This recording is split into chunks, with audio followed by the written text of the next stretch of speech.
Bapak Ibu sekalian yang dimuliakan Allah Subhanahu wa taala, salah satu hal yang penting yang senantiasa mesti kita perhatikan itu di samping amal itu adalah terkait dengan pemikiran. Pikiran kita ini benar apa tidak? Karena ketergelinciran kalau terjadi pada pemikiran ini lebih parah daripada salah dalam beramal. Salah berpikir bisa jadi murtad, kata. Wabil khusus ketika keliru di dalam memandang Islam. Islam ini apa? Kadang ketika kita belajar tentang filsafat, dan ini merupakan kajian kalau kuliah itu ya, ada filsafat. Kita begitu terpukau dengan konsep-konsep filsafat dari barat. Di antara yang kemudian bahkan oleh kaum muslimin ini dianggap tidak beda dengan Islam itu adalah konsep tentang kemanusiaan atau bahasa lainnya itu apa? Humanisme, yakni bahwasanya kalau kita lihat sekarang kalau bicara kemanusiaan ini kayaknya bagus Amilah. Ini kalau tidak punya nilai kemanusiaan ini sudah jauh jelek sekali manusia. Sudah ada kemanusiaan aja. Filsafat, kalau bicara filsafat humanisme itu sebetulnya kalau kita lihat asal muasalnya ini kan dari pandangan bahwasanya nilai yang mesti dimunculkan yang paling tinggi itu adalah nilai-nilai dari manusia. Humanisme itu begitu. Ada buku membahas ini. Jadi tujuan pokok yang dimiliki oleh filsafat humanisme itu adalah untuk keselamatan dan kesempurnaan manusia. Manusia dipandang sebagai makhluk yang mulia, yang kemudian ini sayangnya dipertentangkan dengan agama. Sehingga manusia dan Tuhan ini bermusuhan. Manusia harus lebih mulia, yang itu kemudian mengatur alam semesta. Asal muasalnya begitu. Sejak zaman dahulu begitu. Dan sayangnya kemudian ini berbagai aliran ini mengklaim semuanya humanis. Yang pertama itu liberalisme barat. Itu juga menyatakan humanisme itu milik mereka. Jadi pewaris asli filsafat humanisme itu dalam sejarah ya, mereka klaim mereka. Dan ini dibangun di atas pemahaman mitologi Yunani kuno yang memandang bahwasanya manusia ya, langit dan bumi itu memiliki pertentangan, muncul kebencian, kedengkian. Karena apa? Dewa-dewa dalam ajaran mereka itu adalah apa? Dewa yang zalim, ingin menguasai manusia. Manusia dibelenggu oleh kekuatan dewa. Kemudian manusia yang ingin melepaskan diri, ingin sadar dengan nilai kemanusiaannya dianggap sebagai sesuatu yang ya, dosa besar. Sehingga di satu sisi manusia ini harus berjuang melawan dewa-dewa itu kalau mau bebas dari belenggu para dewa. Sehingga muncul nih humanisme itu. Kan kita lihat ya, kalau di cerita-cerita Yunani itu dewanya memang zalim. Dewa bisa menghamili istri orang. Ya, dewanya menghamili istri orang. Kemudian lahir anak dari dewa, kemudian diangkat jadi raja. Nanti dewa yang satunya ini jahat. Ya, antar manusia diadu perang antar manusia gara-gara kelakuan para dewa. Ada dewa yang membela Sri Rama, nanti ada dewa membela Rahwana dan sebagainya. Masing-masing ada ininya, ada backingannya dari kalangan langit. Ini kalau di mitologi kan begitu. Kalau dulu di Yunani ya Zeus punya putra dari kalangan manusia.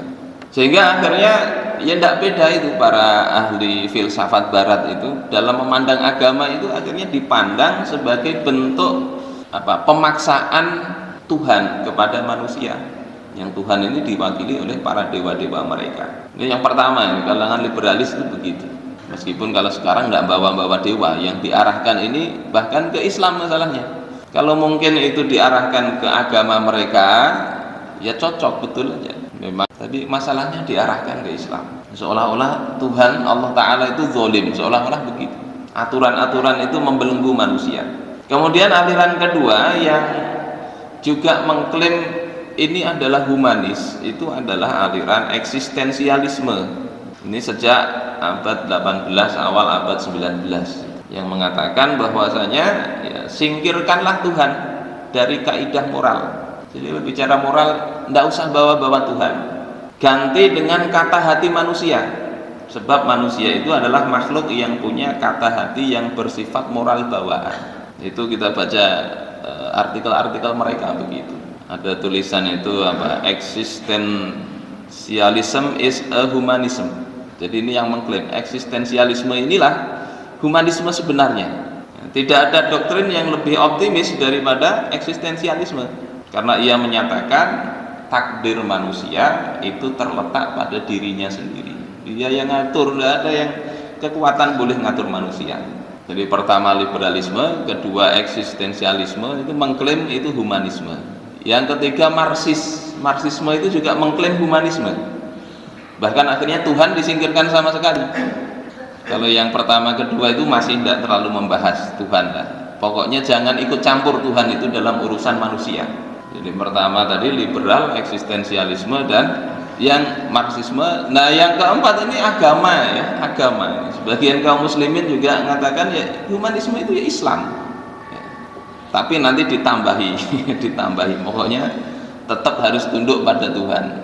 Lupa latar belakang filsafat humanisme ini mempertentangkan antara agama dengan Tuhan. Bapak Ibu sekalian yang dimuliakan oleh Allah Subhanahu wa taala, Allah sendiri di dalam Al-Qur'an menyatakan bahwasanya ayahsabul insanu ayyutraka sudah. Apakah manusia menyangka dia itu dibiarkan sudah begitu saja? Para ahli tafsir menafsirkan seperti Imam Asy-Syafi'i misalnya, di Al-Qurtubi juga begitu. Makna sudah itu adalah alladzi la yu'mar wa la yunha, yang tidak diperintah dan tidak dilarang. Jadi apakah manusia mengira hidup ini tidak ada perintah, tidak ada larangan, yang kemudian bebas begitu saja? Sehingga orang yang mengatakan kemudian semau manusia itu berarti menyatakan firman Allah ini keliru, karena merasa manusia sendiri yang mengatur urusannya. Padahal Allah katakan bahwasanya apakah manusia mengira dibiarkan sudah, yakni tidak ada perintah dan larangan. Dan Allah memang tidak kemudian secara paksa menyuruh manusia untuk semuanya beriman, tidak. Ini beda dengan mungkin dewa-dewa dalam mitologi Yunani yang bisa secara fisik itu langsung memaksa manusia. Makanya Allah Ta'ala dalam Al-Quran mengatakan la ikraha fiddin, tidak ada paksaan fiddin dalam agama. Maksudnya bukan kalau beragama tidak ada paksaan, tidak ya. Jadi maksudnya tidak ada paksaan untuk masuk ke dalam agama Islam. Tapi ketika manusia sudah masuk ke dalam agama Islam, bahkan yang tidak masuk sekalipun, semua terkena seruan hukum. Di Al-Quran dikatakan apa? Panazzalna, dan kami turunkan apa? Ma farratna fil kitab min syai'in, kami tidak tinggalkan sesuatu dalam Alkitab. Atau dalam Al-Quran juga dikatakan Al-Quran itu tibyanan likulli syai'in, menjelaskan segala sesuatu. Baik segala sesuatu dijelaskan langsung di ayatnya secara rinci ataupun secara global atau secara tersirat di situ. Sehingga untuk memahaminya perlu kaidah-kaidah tafsir maupun fikih maupun usul fikih. Jadi diatur, Islam itu begitu. Hidup ini diatur, tidak boleh semaunya. Kemudian yang taat kepada aturan akan mendapatkan balasan kebaikan dari Allah Subhanahu wa taala. Makanya Allah Subhanahu wa taala berfirman di dalam surah Al-Isra, "Wa ma kunna mu'adzibina hatta nab'atsa rasula." Dan tidaklah kami akan mengazab satu kaum hingga kami mengirimkan utusan. Artinya di dalam tafsir dikatakan kami baru mengazab nanti itu ketika tegak hujjah atas mereka. Mereka tahu ini diperintah, ini dilarang, kenapa dilanggar. Makanya itu diutuslah utusan untuk apa? Menyampaikan perintah dan larangan Allah Subhanahu wa ta'ala. Ini konsep Islam itu begitu. Semua perbuatan manusia itu ada status hukumnya, yang kita kenal dengan ahkamul khamsah, 5 hukum. Ada wajib, ada sunnah, ada mubah, ada makruh, ada haram. Tidak ada perbuatan keluar dari 5 hukum itu. Nanti operasionalnya ada yang namanya syarat, ada sabab, ada mani, ada sihah, butlan, ada fasad, ada azimah, ada rukhsah. Nah, itu dalam pelaksanaan 5 hukum ini disebut khitabul wad'i, ya, hukum wad'i. Hal seperti ini hal mendasar yang mesti kaum muslimin itu fahami betul. Kita hidup itu tidak bebas dalam artian semau-maunya. Ada hukum-hukum yang kita kelak akan dimintai pertanggungjawaban oleh Allah Subhanahu wa taala. Yang untuk itu kemudian memang perlu menuntut ilmu tadi. Ada fardu ain, ya, ada fardu kifayah. Ilmu-ilmu itu wajib untuk kita ketahui dalam rangka apa? Supaya kita bisa menyelaraskan hidup kita dengan perintah dan larangan Allah Subhanahu wa taala. Sekarang ini kadang karena tidak tahu, tidak mau belajar, akhirnya hukum yang jelas itu dianggap kemudian banyak tidak tahu. Yang bayar zakat misalnya, begitu sudah bayar zakat seolah-olah selesai hartanya itu. Banyak yang bertanya begitu, apakah harus dizakati setiap tahun? Seolah-olah kalau sudah zakat sekali duitnya disimpan, oh ini duit yang sudah dizakati, simpen. Ada orang bisnis seolah-olah zakat sudah ini sekali, seolah-olah begitu. Padahal zakat itu yang mestinya tiap tahun, kewajibannya tiap tahun. Kurban, ada yang nanya juga, dulu tahun kemarin sudah. Sama kurban itu sunnahnya, kalau mengambil hukum sunnah ya, ini ada ikhtilaf para ulama, ada yang ngambil wajib, ada yang ngambil sunnah. Itu juga sama disyariatkannya tiap tahun. Ini hukum-hukum yang umum begini kadang tidak tahu. Ada yang tahu tapi susah sekali untuk diterapkan. Yang lagi ramai itu apa? Misalnya judi. Judi itu secara global banyak tahu kaum muslimin itu. Kalau ditanya itu judi hukumnya apa? Halal haram? Pasti jawabnya haram. Tapi banyak sekali perjudian di masyarakat, ya, mulai yang kecil-kecilan ya, sampai ya, yang ramai itu judi online, ya. Ramai tambah ramai itu lagi setelah ini ada kasus apa? Polisi membakar polisi di mana itu? Di Jawa sana ya. Istrinya itu polisi, suaminya polisi. Gara-gara apa? Duit gajinya habis, gaji suaminya ini habis, tinggal 800.000 atau apa? Menurut beritanya begitu. Ditanya kemana? Sekalian ditelusuri, namanya polisi, istrinya polisi juga tahu ini untuk judi online. Akhirnya dikecerek itu, diborgol tangan suaminya itu. Diborgol, disiram bensin, mungkin karena kemuaran itu sudahlah. Dibakar. Pas lagi ramai sekarang ini kan apa ya? Istilah anak-anak itu menyala abangku gitu. Kalau orang lain menyala abangku cuma sekedar ungkapan, kalau ini menyala abangku dasar dinyalakan. Mati itu. Ramai sampai kemudian Jokowi ngomong mau bikin satgas tentang perjudian. Tapi di sisi lain ada yang mengusulkan supaya korban judi ini dikasih bansos. Ini nyata, ini sebuah hal yang haram sebetulnya. Tapi dulu juga ada anggota dewan yang mengusulkan dilegalkan aja perjudian supaya bisa masuk kas negara cepat. Islam itu ngatur, bukan hanya sekedar judi itu haram, misalnya innamal khamru wal maisir wal ansab wal azlam rijsum min amali syaitan fajtanibuhu la'allakum tuflihun. Ada ayat itu, sungguhnya khamr, judi, mengundi nasib dengan anak panah, berhala, patung-patung yang disembah itu rijsun, najis, min amali syaitan, dari perbuatan syaitan. Fajtanibuh, maka jauhilah oleh kalian, la'allakum tuflihun, agar kalian itu beruntung. Kemudian Allah tegaskan innama yuridu syaitan ayyuqi'a bainakumul adawata wal baghdha'a fil khamri wal maisir. Setan itu menginginkan agar kalian itu saling bertentangan, bermusuhan di dalam khamr dan judi itu. Sehingga kalau kita lihat namanya pemabuk biasanya berkelahi. Dangdutan ada yang mabuk, ini berkelahi itu. Agar apa? Memang bermusuhan. Wa yasuddakum an dzikrillah wa anis shalah, dan menghalangi kalian dari mengingat Allah dan dari salat. Itu sudah judi, mabuk, tidak ingat lagi salat. Fahal antum muntahun, tidakkah kalian mau berhenti? Ini ayat tegas dari Allah Subhanahu wa taala, sudah dikatakan itu rijsun ya. Pertama katakan najis. Yang kedua ditambah ini pekerjaan setan. Setelah itu dikatakan lagi ini setan itu ingin menyebarkan permusuhan sampai suami istri itu bisa dibunuhnya suaminya. Kemudian di ujungnya Allah kasih pertanyaan, tidakkah kalian mau berhenti?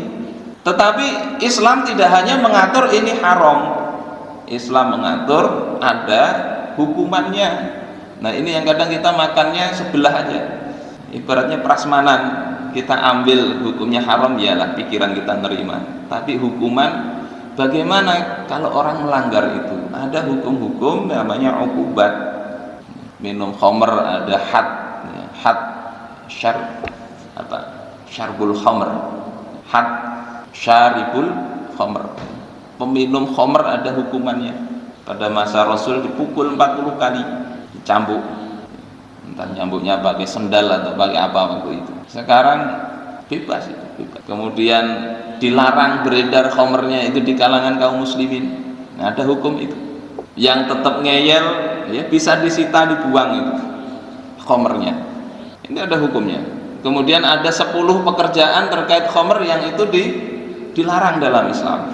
Ngeyel bisa dikenai hukuman. Kita ini kan kadang sekedar ini haram tapi tidak ada tindak lanjutnya. Ini kalau dilakukan bagaimana? Jelas-jelas itu hukumnya haram, ada hukumannya. Islam mengatur hukumannya. Kalau tidak dimasukkan dalam hudud, masuk dalam takzir. Jadi ada hukumannya. Tapi kita tidak mau melaksanakan itu sehingga tidak akan bisa diselesaikan, tidak akan bisa. Sama seperti mendisiplinkan lalu lintas, kalau tidak ada hukumannya tidak akan bisa juga. Suruh pakai helm aja misalnya. Kalau tidak ditilang atau diapa, tidak mau orang. Suruh jangan terobos lampu merah misalnya. Kalau tidak ada hukumannya tidak bisa. Jadi Islam tadi mengatur ada hukum, ada operasionalnya, ada gimana agar hukum itu bisa terlaksana. Ini yang kemudian ya, kalau kita bicara begini bisa dianggap tadi kalau tadi nggak senang-senang dengan Islam ini bisa dikatakan humanis, ini kemanusiaan. Bahasa sekarangnya lebih banyak ke moderat, toleransi. Kalau kita mau berpegang teguh kepada hukum syariat, ya bertentangan dengan konsep tadi. Bapak ibu-ibu sekalian yang dimuliakan oleh Allah Subhanahu wa taala, karena itu kita lihat dalam kehidupan sekarang ini, filsafat humanisme itu begitu merasuk bahkan ke diri kaum muslimin. Sebagian dai kadang juga begitu, menganggap ajaran Islam itu tidak humanis. Karena itu perlu direvisi supaya cocok dengan manusia. Bahkan MUI yang kemudian ada beberapa fatwa kemarin yang tentang salam lintas agama yang itu difatwakan haram. Difatwakan haram. Sebetulnya bukan hanya sekarang, sebelumnya sudah ada. Pernah kita bahas juga di masjid ini lama sekali tentang doa bersama. Ada fatwanya itu, doa bersama antar agama itu. 5 tahun yang lalu itu MUI Jawa Timur juga sudah mengatakan itu. Salam lintas agama yang assalamualaikum, terus ada apa lagi? Namo Buddhaya, apalagi Om Swastiastu dan sebagainya itu jadi satu, dicampur semua. Mestinya tidak boleh. Para ulama sudah begitu. Tetapi kemudian yang baru beberapa pekan kemarin ini itu dianggap fatwa itu membahayakan eksistensi Pancasila, membahayakan Pancasila, mengatakan itu haram itu dianggap membahayakan Pancasila. Tidak ada toleransi, kemanusiaannya di mana? Seolah-olah dengan tidak mengucapkan salam seluruh agama itu masyarakat jadi kisruh, bermusuhan, seolah-olah begitu. Padahal bahari-bahari sebelum ada salam seperti itu dicampur-campur biasa aja. Tidak ada berkelahian antara umat Islam dengan yang lain gara-gara tidak mengucapkan salam mereka. Jadi sampai seperti itu, dianggap bertentangan, membahayakan gara-gara tidak mengucapkan salam yang dicampur-campur tadi. Dan ini sebetulnya kan problem lama. Tahun 2003 dulu. 2003 berarti sudah 21 tahun yang lalu. Tapi ini masih berlaku. Kita lihat ada dari Rand Corporation nulis sebuah artikel ya. Dan ini jadi kebijakan mereka. Kedua didanai oleh Smith Foundation. Judulnya Civil Democratic Islam Partner Resource and Strategies. Ini jadi tulisan ini berlaku. Kemudian 2007 itu lanjutannya, judulnya Building Moderate Muslim Network, sama sih dari Amerika. Untuk apa? Ini adalah tulisan untuk bagaimana strategi menghadapi kaum muslimin, karena mereka sadar bahwasanya kalau sampai hukum syariat, sampai umat Islam ini berpegang teguh lagi kepada agamanya, mereka tidak akan mudah untuk mengambil apa yang menjadi milik kaum muslimin. Ini akan bisa mudah untuk mencengkeram kaum muslimin. Maka strateginya dinyatakan di dalam 2 dokumen tersebut. Ada, kalau mau download cari aja, itu ada, ketik judulnya, tapi masih bahasa Inggris. Strateginya memang kaum muslimin ini dipecah belah. Pertama dikelompok-kelompokkan.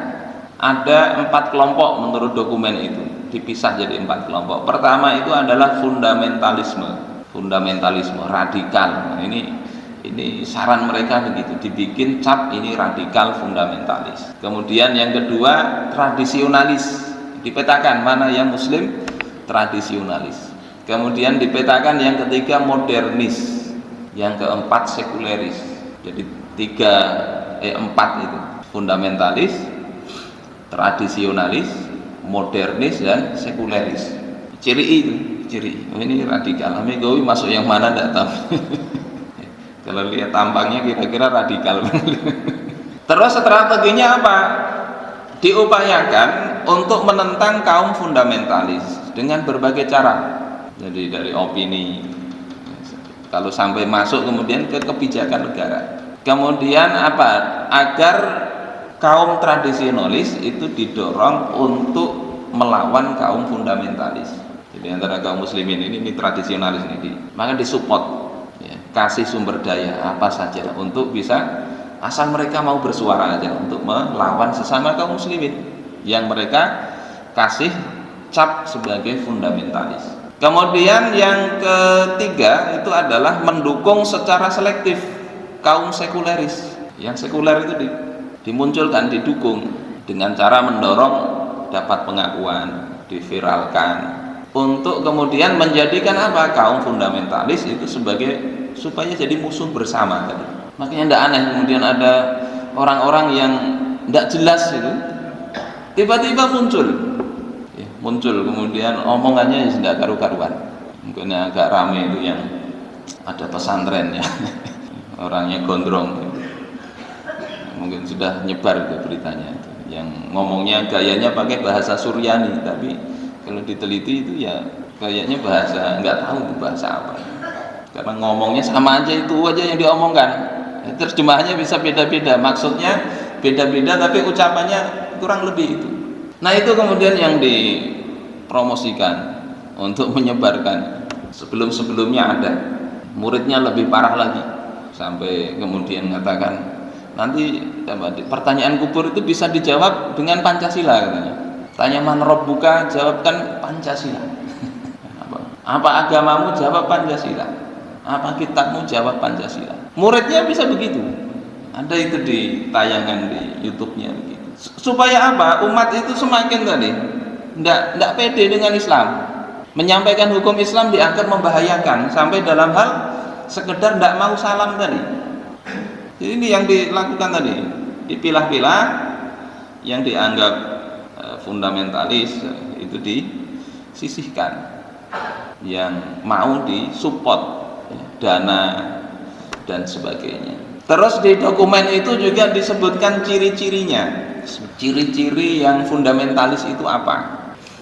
Ada beberapa nih saya sampaikan di sini. Pertama, di halaman 15 dikatakan salah satu ciri fundamentalis itu adalah menyatakan bahwasanya poligami is permitted and there is nothing wrong with it. Poligami itu boleh, tidak ada yang salah dengan poligami. Sepakat kami? Sepakat. Berarti fundamentalis ada cirinya satu sudah. Walaupun tidak melakukan, tapi kalau sepakat, ini ciri pemikiran fundamentalis begitu. Tidak ada salah poligami. Apalagi misalnya kita baca kitabnya Syekh Profesor Dr. Rawas Qol Ahji di dalam Qiraah Siyah-Siyah di Sirah Nabawiyah, ketika membahas poligaminya Rasul, kemudian membahas beliau itu sisi kenapa Barat itu tidak senang poligami, karena apa? Salah satunya itu mereka kekurangan penduduk, pertumbuhan penduduknya itu rendah, tidak mau nikah, sebagian yang nikah tidak mau punya anak. Istilahnya apa itu? Ada gerakannya itu, gerakan untuk tidak usah punya anak. Sementara kaum muslimin ini bukan hanya anaknya banyak, istrinya banyak, pabriknya banyak, anaknya banyak. Itu ketar-ketir itu mereka. Kalau dibiarin lama ini kita kalah jumlah terus, umat kita kalah. Tidak usah perang, tidak usah apa, itu nanti jadi dikuasai Islam itu. Maka salah satunya adalah supaya jangan banyak-banyak nikah nanti, supaya jangan banyak punya anak dan sebagainya. Yang kedua, menyebarkan kerusakan. Wanita lebih banyak dari pria. Di beberapa negara itu bahkan ada 1:10 ya. Di beberapa negara Eropa itu 1 laki-laki banding 10 perempuan. Ada yang lebih dari itu. Kalau 1 laki-laki menikah dengan 1, terus 9-nya kemana? 9-nya ini kalau wanitanya dia taat ya, takut pada Allah, dia bisa jaga diri. Tidak apa-apalah, tidak usah nikah di dunia, nanti di akhirat aja kan bisa. Kalau kita baca kitab-kitab para ulama itu kan wanita-wanita tidak dapat suami di dunia, di akhirat dia bisa menikah dengan ya siapa yang dulu dia cintai di dunia. Beda zaman bisa, beda zaman. Wanita tahun 1600 ternyata di akhirat dapat jodoh lelaki sekarang kan bisa. Karena itu dibikin tadi. Yang tidak baik disebarkan supaya ya terjadi perzinahan, perselingkuhan, ini jadi budaya biasa di mereka. Tidak mau menikah lebih dari 1, tapi ya, kawinnya kepada banyak wanita. Ini ciri pertama. Ciri kedua itu woman's dress ya. Woman must wear Islamic garments. Pandangan orang radikal itu, wanita itu wajib berpakaian Islami, nutup aurat. Menyatakan nutup aurat wajib itu, maka itu bentuk salah satu ciri fundamentalis radikal. Karena itu kita lihat ya, waktu promosi apa dulu itu tentang Islam moderat ya, moderasi beragama, siapa yang diangkat jadi duta itu? Salah satunya kan artis tidak pakai kerudung, sini belahan dadanya kelihatan, itu yang maju berbicara tentang moderasi beragama. Karena memang contohnya yaitu yang diangkat jadi pejabat, ada yang anaknya istrinya non muslim, kemudian anaknya itu mestinya kalau istrinya ahlul kitab itu anaknya kan ikut agama bapaknya, ini anaknya ikut dibaptis. Pejabat sampai sekarang ada begitu. Memberi apa? Contoh bahwasanya beragama itu tidak usah terlalu memegang hukum lah. Kemudian yang ketiga, Islamic criminal penalties. Jadi hukum pidana Islam itu dianggap, kalau menganggap Islamic justice is an excellent way to provide swift deterrent justice di halaman 3 itu. Kalau menganggap hukum pidana Islam itu adalah cara paling bagus untuk membuat masyarakat baik ini, itu juga cirinya begitu, radikal itu begitu. Kira-kira Amin Gowi ada ciri semua ini. Kemudian ciri berikutnya itu the full imposition of syariah creates a good and just society. Penerapan hukum syariat secara full, secara sempurna itu akan membuat masyarakat yang bagus dan adil. Ini ciri-ciri diantara ciri fundamentalis radikal gitu. Bapak Ibu-ibu yang dimuliakan Allah Subhanahu wa taala, karena itu kita bisa melihat semua hukum Islam itu kadang nanti lama-lama itu habis dalam artian apa? Disisihkan karena tidak mau tadi. Sampai kemudian cari-carikan ayatnya. Dapat ketemu ayat surah Al-Baqarah ayat 143, wa kadzalika ja'alnakum ummatan wasatan. Demikianlah kami telah menjadikan kalian itu sebagai ummatan wasaton. Wasat diartikan moderat. Nah, kalian ini jadi umat moderat. Litakunu syuhada'a 'alan nas, agar kalian menjadi saksi atas manusia. Wa yakunar rasulu 'alaikum syahida, dan rasul menjadi saksi atas kalian. Ini ayat Islam harus tadi moderat. Moderat yang orang-orang Eropa, Amerika itu bikin klasifikasi, dan klasifikasi itu yang dipakai.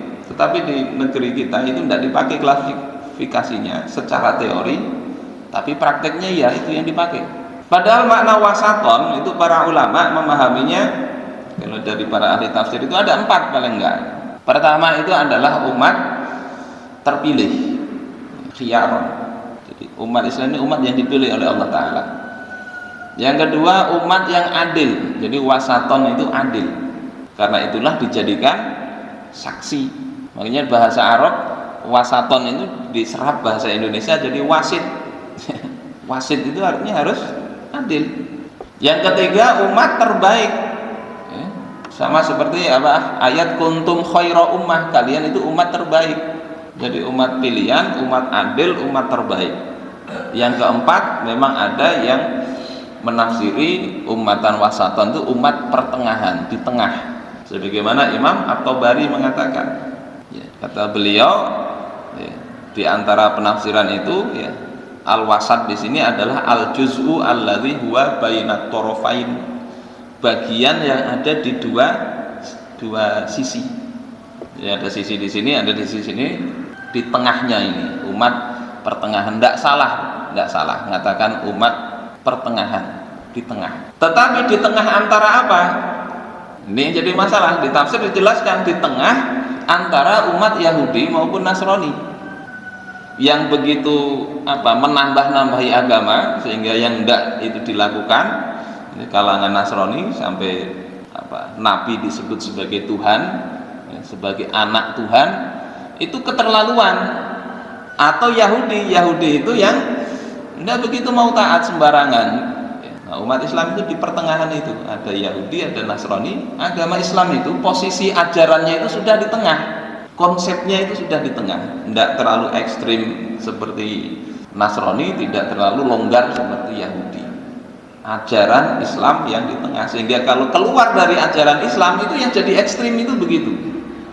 Bapak ibu-ibu yang dimuliakan oleh Allah Subhanahu wa taala, hal-hal seperti ini mesti kita dudukkan persoalannya. Jadi kalau mau hidup di pertengahan sesuai dengan ayat tadi, mestinya jalani, ambil jalan Islam, itulah jalan pertengahan. Bukan kemudian tidak mau pakai Islam, ngambil jalan tengah, tidak. Mau di tengah, ambil Islam. Sehingga kalau kita bicara kembali ke tadi ada yang bahas salam antar agama tadi, lintas agama, maka para ulama kalau menjelaskan itu ada 4 rincian salam lintas agama itu. Pertama, kalau itu salamnya salam Islam, tahiyatul Islam, assalamualaikum, itu kan salamnya Islam, assalamualaikum warahmatullahi wabarakatuh. Pertama ini, kalau mengucapkan salam umat Islam ini, para ulama misalnya di kitab Al-Hawi itu dijelasin, dibedakan antara kita yang mengucapkan dulu atau mereka yang mengucapkan dulu. Kalau kita yang mengucapkan dulu tidak boleh pakai salam ucapannya assalamualaikum kepada non muslim. Kalau mereka yang mengucapkan dulu, kita jawab. Secara umum begitu. Meskipun ada ikhtilaf ya, kalau kita mengucapkan duluan ada yang membolehkan, tapi jangan tambahi warahmatullahi wabarakatuh. Cukup assalamualaikum, artinya keselamatan atas engkau. Kalau mereka mengucapkan, maka jawabannya kata Nabi SAW cukup dijawab waalaikum. La tabda'ul yahuda wan nasara bis salam. Jangan kalian mulai mengucapkan salam kepada Yahudi dan Nasrani. Wa idza sallamuhum ala muslimin, kalau mereka mengucapkan salam kepada kaum muslimin, qala firrat wa alaikum wa la yazidu ala hadza. Sahih Muslim. Maka jawab oleh kalian ya, wa alaikum, wa alaikum. Jadi mereka mengucapkan assalamualaikum, kita jawab wa alaikum. Ini para ulama begitu pandangan pertama. Pandangan kedua ada yang boleh mengatakan waalaikumsalam, boleh kalau jelas ucapan mereka assalamualaikum. Tapi kalau mereka itu niatnya indikasinya mengolok-olok, cukup dikatakan waalaikum. Ini dua pandangan ya, terkait salam pakai assalamualaikum, kita mulai atau mereka yang mulai, dibedakan. Kemudian salam selain dengan assalamualaikum bagaimana? Itu pertama, kalau ucapannya itu tidak ada unsur-unsur agama yang lain, misalnya sobahul khair, ya, selamat pagi, lagi sugeng enjing orang Jawa, orang Sunda sampurasun, apa jawabannya itu? Maka itu para ulama tidak pendapat. Sebagian membolehkan, banyak yang membolehkan. Kalau ada orang ini orang non muslim tapi baik, kalau jahat ya tidak usah. Yang kedua, kalau kalimatnya ini mengandung kata-kata yang itu ciri khas agama mereka, maka ini memang tidak boleh. Sudah pas itu ucapan MUI itu, sudah pas fatwa itu. Sehingga kalau misalnya, mohon maaf ini saya sebutkan, kayak namo budaya, itu menurut penjelasan orang mereka sendiri itu maknanya kan hormatku atau terpujilah sang Buddha. Terpujilah sang Buddha, hormatku kepada Buddha. Nama budaya itu artinya begitu. Cari aja itu penjelasan orang Buddha terkait salam itu. Kita tidak usah mencari penjelasan orang Islam yang ini artinya apa. Tidak. Cari mereka, ada channel YouTube-nya itu. Saya dengerin. Oh gitu maksudnya. Terus kalau Om Swastiastu, Om Swastiastu itu artinya semoga Sang Hyang Widiwasa mencurahkan kebahagiaan dan kebaikan. Terkesan ini kalau ini kayaknya Sang Hyang Widi ini sama dengan Allah, Buddha itu sama dengan Tuhan kita. Apakah begitu memaknainya? Lihat penjelasan mereka juga. Ada buku judulnya Tuhan, Agama dan Negara, terbitan Media Hindu tahun 2010, tulisan Ngakan Made Madrasuta. Kata dia, membangun toleransi itu bukan dengan mencampur adukkan pemahaman tentang Tuhan, tetapi sebaliknya justru dengan mengakui perbedaan. Dalam pengertian ini maka Krishna itu bukan Kristus, Sang Hyang Widi itu bukan Allah. Ini menurut mereka. Sehingga kita bisa pahami sendirilah ungkapan seperti itu lebih baik, lebih selamat bagi umat itu. Sudah patuhi aja itu yang fatwa MUI yang terkait salam ini tidak usah diucapkan kalau memang ada kalimat-kalimat begitu. Entah dianggap ini membahayakan Pancasila atau apa, sudah tidak usah dipikirkan.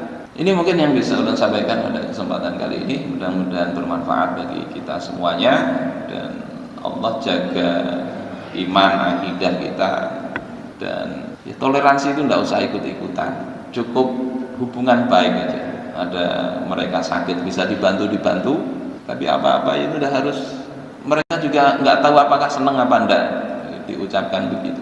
Subhanakallahumma wa bihamdika asyhadu an la ilaha illa anta astaghfiruka wa atubu ilaik. Allahu wa iyyakum ajma'in.